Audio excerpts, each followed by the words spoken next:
Most men are saying everything wrong, not because they're saying the wrong things, because they're saying things for the wrong reasons, and women feel that difference before the sentence is finished.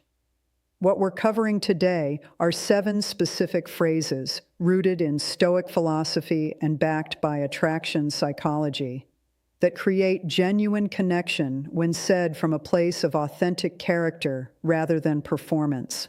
Phrase number 4 involves something Epictetus wrote about that directly applies to how men communicate desire, and the climax, phrase number 7, is the one that Stoic philosophy identifies as the most honest and therefore most powerful thing a man can say to another person. All 7. Let's go. Here's the Stoic premise that frames everything today. Marcus Aurelius wrote, "If it is not right, do not do it. If it is not true, do not say it." That single principle, applied to communication and attraction, produces a completely different kind of man. One who speaks with precision rather than volume, with genuine observation rather than rehearsed lines, with the specific, earned confidence of someone who means every word he says. That man is rare, and rare things are always worth paying attention to. 7 phrases, real philosophy, real psychology. Let's get into it. Bold claim. This phrase is one of the most powerful things available in early connection, and the psychology behind why will completely change how you approach follow-up communication. Here is what this phrase actually communicates, not just the surface meaning that you remembered something she said, but the deeper message underneath it. You occupied my thoughts when you weren't present. That is not a small thing. That is the beginning of genuine emotional investment made visible. Attachment psychology identifies mentalization, the capacity to hold another person's perspective and experience in mind when they're absent, as one of the primary predictors of relationship quality.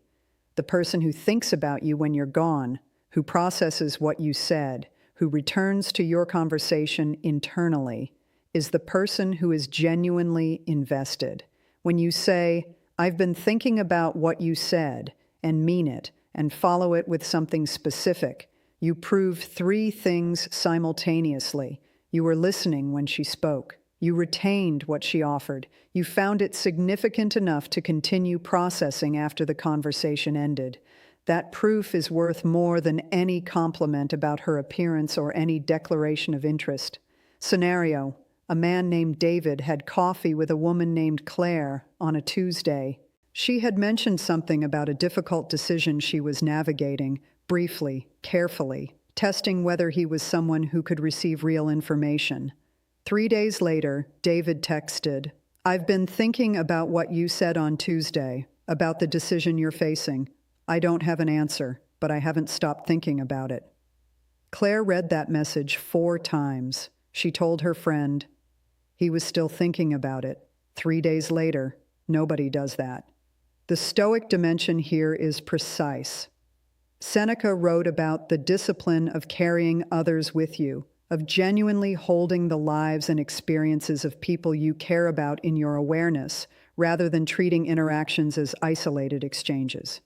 David wasn't performing interest. He was expressing something genuine, the way a Stoic man expresses genuine things, directly, specifically, without performance. What most men do wrong, they follow up with generic check-ins. "Hey, how's your week going?" Or that communicate nothing about the quality of attention they were paying. What actually works? Return specifically to something she said. Show her, through your follow-up, that you were actually there. Bold claim, intellectual honesty, the willingness to admit genuine uncertainty, is one of the most attractive qualities available to a man, and almost nobody demonstrates it. The Stoics built their entire epistemology around this principle: Socratic humility, the recognition that wisdom begins with knowing what you don't know, was foundational to Stoic thought. Marcus Aurelius filled his private journals with questions he couldn't answer. Epictetus taught that the first step toward wisdom was acknowledging ignorance. Applied to conversation and attraction, this principle produces something extraordinary: a man who can sit with genuine uncertainty without pretending to have answers he doesn't have. Most men, in conversation with women they're attracted to, feel enormous pressure to appear certain, knowledgeable, and together. They perform confidence by pretending to have processed things they haven't processed. They give answers to questions that deserve genuine reflection, and she can feel the performance, always. The man who says, "I don't know yet, I'm still figuring that out," with genuine ease rather than apologetic deflection, communicates something she rarely encounters: intellectual honesty, the courage to be in process rather than perform completion. Mini story. A man named James, 47, recently divorced, genuinely working through what he wanted from his next chapter, was on a second date with a woman named Sophia. She asked what he was looking for in a relationship. Most men give the polished answer, the one that sounds right. James said, "Honestly, I'm still figuring that out. I know what didn't work. I have a clearer sense of what I value than I did 5 years ago, but I'm not going to pretend I have it all figured out, because I don't." Sophia was quiet for a moment. Then, "That's the most honest answer I've ever heard to that question." The Stoic principle operating here is what Epictetus called living in accordance with nature, which includes the nature of genuine uncertainty. Pretending to certainty you don't have is a violation of Stoic integrity. Expressing genuine uncertainty with calm, grounded ease is its expression.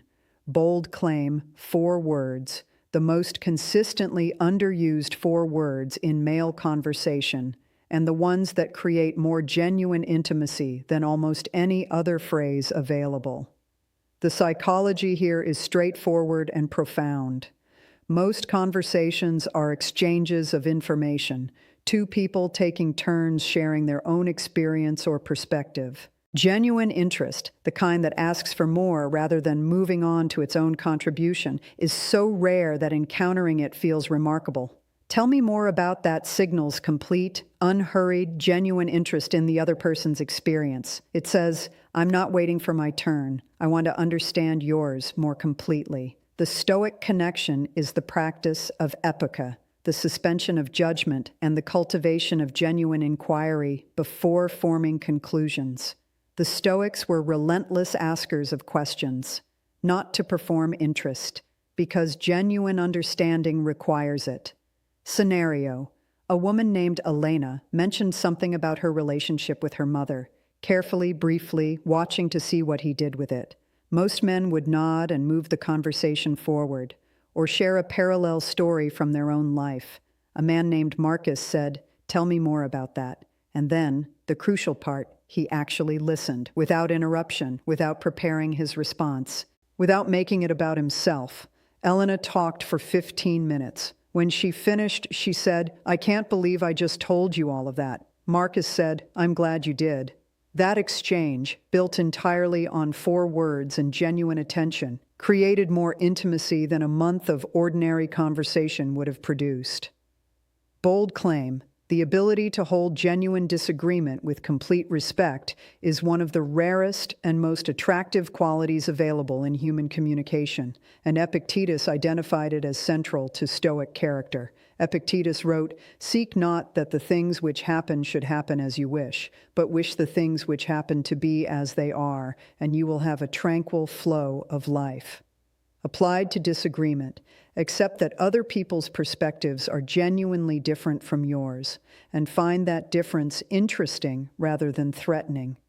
Most men, when they disagree with a woman they're attracted to, do one of 2 things.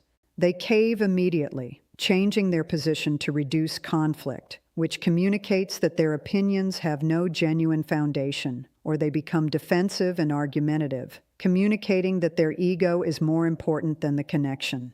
The Stoic phrase threads between both failures. I respect that, even if I see it differently. It communicates 3 things simultaneously: that her perspective is genuinely valued, that you have your own genuine perspective, and that the difference between you is interesting rather than threatening. That combination, warmth and self-possession held together without tension, is what high-value women consistently describe as the most attractive communicative quality available. Mini story. A man named Thomas and a woman named Ava were in conversation about something they genuinely disagreed on. Ava held her position clearly and directly, watching to see how he handled it. Thomas said, "I respect that. I genuinely do. I see it differently, and I'm happy to explain why if you're interested. But I don't think either of us needs to convince the other." Ava told her friend afterward, "He disagreed with me, and I respected him more for it. He wasn't performing agreement. He wasn't defensive. He just held his position with warmth. It was remarkable." Bold claim. 3 words that most men treat as a threat to their identity, and that actually function as one of the most powerful demonstrations of genuine confidence available. The Stoics were explicit about this. Marcus Aurelius wrote, "If someone is able to show me that what I think or do is not right, I will happily change." He didn't experience being wrong as a defeat. He experienced it as an opportunity for improvement, and expressed that experience with complete openness. The man who can say, "I was wrong about that," specifically, clearly, without excessive self-flagellation or defensive qualification, demonstrates something that almost no one demonstrates: genuine security, a self-concept that doesn't require being right to remain intact. Women find this quality striking precisely because it's so rare. They have been in relationships with men whose egos required constant protection, who could not admit error without either dramatizing it or deflecting it. The man who can simply say, "I was wrong, here's what I understand now," and move forward is showing them a completely different kind of person. What most men do wrong, they over-apologize in a way that performs humility without genuinely expressing it, or they deflect with humor to avoid the full acknowledgement. What actually works: clean, direct, unhurried acknowledgement. "I was wrong about that. Here's what I actually think now." Simple, final, no drama. Bold claim. In a world where most people disappear when things get complicated, this phrase, said genuinely from a grounded place, is one of the most powerful things a man can offer another person. The attachment psychology here is direct. Anxiety about abandonment, the fear that connection will be withdrawn when it becomes inconvenient or difficult, is one of the most universal human experiences. And the specific reassurance against that anxiety is not "I love you" or "you're important to me." It is consistent, expressed, genuine presence. "I'm not going anywhere" is the verbal expression of that presence, said in a moment when she is struggling or uncertain or showing you something difficult. It communicates, "This does not change anything. I am still here, fully." The Stoic dimension. Marcus Aurelius wrote about the Stoic commitment to showing up, not just in comfortable circumstances, but consistently, regardless of what circumstances produce. The Stoic man is reliable not because he has no difficulties of his own, but because his reliability doesn't depend on circumstances being favorable. Scenario: a man named William was with a woman named Rachel during a difficult conversation, one where she was showing him something real and complicated about her life, something she'd been afraid to show previous partners. At a moment of genuine vulnerability, William said simply, "I'm not going anywhere," not as a dramatic declaration, as a quiet, grounded statement of fact. Rachel told her therapist, "I've been waiting my whole life for someone to say that and actually mean it." This is the truth reveal, the deepest Stoic phrase, the one that changes every relationship it enters. Bold claim, the most powerful thing a man can say to a woman, the phrase that creates deeper connection faster than any other available, addresses directly the thing she has been quietly exhausted by her entire life: the performance. Every woman navigates a world that requires continuous performance, the performance of having it together, of not needing too much, of being desirable without being demanding, of being strong without making others uncomfortable with how strong she actually is. She is always, to some degree, managing how she is received. The man who says, genuinely, specifically, from a grounded place, You don't have to perform anything with me is offering something that most women have never received from anyone: permission to simply be. The Stoic foundation here is what Marcus Aurelius called living according to nature, the alignment between one's internal reality and external expression. The Stoics believed that the performance of a self we are not is one of the primary sources of human suffering, and that the greatest gift one person can offer another is the environment in which that performance becomes unnecessary. When you say, "You don't have to perform anything with me," and mean it and demonstrate it through consistent behavior, you create something extraordinary. A space where she can simply exist, as herself, fully, without management. That space is not just attractive. It is, for many women, the thing they have been looking for their entire adult life without having language for what they were looking for. Mini story. A woman named Nadia had been on her third date with a man named Alexander. She was performing, as she always did on dates, being interesting, being warm, being the version of herself that she calculated was most likely to be received well. At a quiet moment, Alexander looked at her and said, "You don't have to do that with me. Whatever you're doing right now, the performance of being impressive, you don't need it. I'm already interested in whoever is actually underneath that." Nadia stopped. "How did you know I was doing that?" "Because I do it too, and I'm tired of it. I'd rather just talk to you." She told her friend the next morning, "I felt more seen in that moment than I have in years. He didn't want the performance. He wanted the person. I don't know what to do with that." That is the Stoic phrase in its deepest expression, not a technique, not a line. The genuine offer of one person to another. You can be real here. I'm not interested in the performance. I want what's underneath it. Marcus Aurelius wrote, "The first rule is to keep an untroubled spirit. The second is to look things in the face and know them for what they are." The man who extends that vision to the people in his life, who sees through the performance to the person, and who says so directly, is practicing the deepest form of Stoic connection available. He is not trying to attract anyone. He is simply being real and offering that realness as an invitation for reciprocal reality. That invitation, extended genuinely, is the most powerful thing available in human connection. Not because it is clever, because it is true. Here's the question I want to leave you sitting with.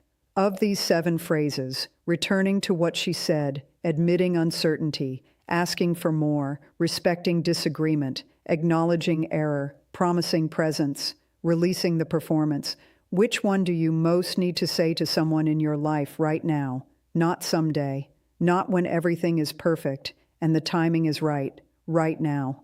Because the Stoics were clear on this. The only moment available to you is the present one. The phrase that needs to be said, the honest expression of genuine observation or genuine care or genuine presence, either gets said now or it doesn't get said. And the things that don't get said have a specific cost, one that accumulates quietly until it becomes too heavy to ignore. Drop in the comments.